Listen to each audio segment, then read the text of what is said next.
ভয়ের সাথে আমরা সবাই পরিচিত, কষ্ট আমরা সবাই পেয়েছি। কখনো কখনো আমরা অসুস্থ হয়ে পড়ি, আর এমন সময় হলে মাতার মমতা, কখনো বাবার স্নেহ, কখনো বন্ধুদের পাশে থাকার অনুভূতি আমাদের রোগ নিরাময়ে সাহায্য করে। কখনো যদি আমরা নিরাশ হয়ে পড়ি, তখন যদি আমাদের কোনো আপনজন আমাদের দুটো ভালো কথা বলে, তখন আমাদের মনোবল বেড়ে যায়। ঠিক তেমন সংসারের এই রঙ্গমঞ্চে যদি আপনি পীড়িত অনুভব করেন,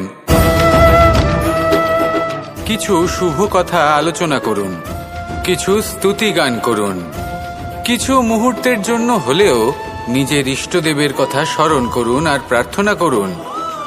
সাহস বাড়বে, শক্তিও বৃদ্ধি পাবে এবং সামনে এগিয়ে চলার পথও দেখতে পাবেন। তখন এই মন প্রসন্ন হয়ে বলবে, রাধা রাধা।